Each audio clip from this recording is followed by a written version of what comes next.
Amen. Let me speak to you about something that for years I never really spoke about it because I realized that sometimes our personal life is not really meant for others to hear, and then are parts of our personal life that's meant. But when I grew up, I had a strange childhood. As I grew up now, my childhood was blessed. I had blessed parents, and they did the best they could.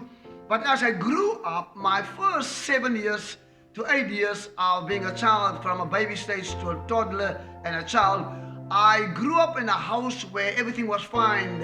Dad bought a house and everything is well, and you can't ask for better because the house is stable, the family is stable. I'm the first of the three that's already in the house.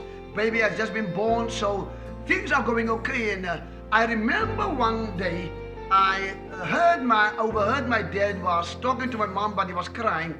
And when I went into the room and I saw him, and I looked at him and I asked, Dad, why are you crying? What's upsetting your life? And why are you so heartbroken?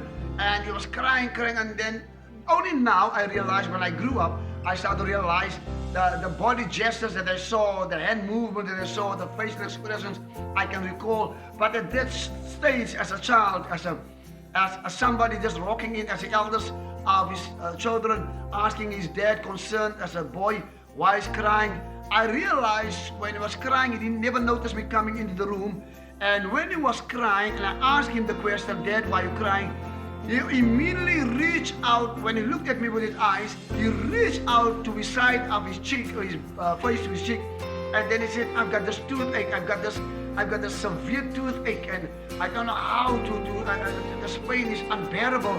And he said to me, don't worry, you know, it's going to be okay, by tomorrow it will be fine. And I left him. As I left the room, I left him like that. And years later, I realized, when it came together now, follow me quickly on this, as I will, during the course, during the weeks to come and months to come, I will open up more stuff as I grew up, just to give indication how our childhood can determine our adulthood, and how we can put up a face, how we can put up a lifestyle, how we can allow things, circumstances of our past to infiltrate, assimilate, and then mold us.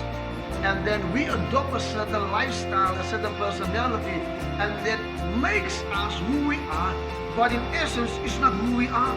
So I really want to challenge us when it comes to our personalities and when it comes to who we are as individuals, because over years, we can become what we are not. And I believe on this channel, I will address issues like that and areas like that, where I will basically wants to get into your mind, get into your understanding, your heart and your emotions, and let you realize that you might not be who you think you are, because you have allowed circumstances to make you become who you are. And I realized that as I left the room, I wasn't happy with his answer, but I also was unhappy that Dad had so much pain. A few weeks later, give it a month or two, all of a sudden, we are packing boxes in the house. Dad is selling his furniture. Dad is giving away his furniture. Everything is going from the house. People are coming, buying, taking. Dad is just giving away. Dad is small, but Dad is sad. Mom looks the worst I've ever seen her.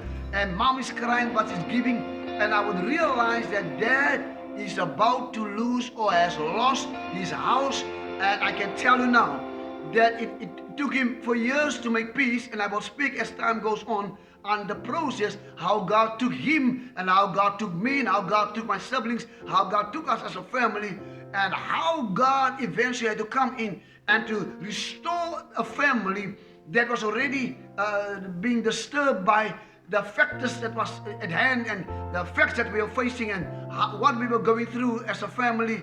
And I was still very young, and I saw what going on and how Dad did what he was doing, and it hit him so hard that it brought him down in such a despair, in such a despondent manner and way, that I could see for years that this thing was bothering him. So after losing everything, and when I eventually asked him years later, so Dad, what happened?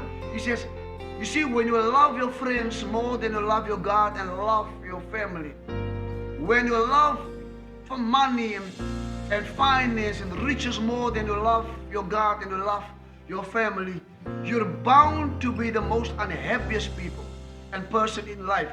He says, I've lost these things because it became my God. My friends became my God. My wealth became my God. My success became my God. And whatever I was planning to acquire became my God. And Dad had to realize that God was his ultimate answer. But it took him years before he realized that you had to submit to God.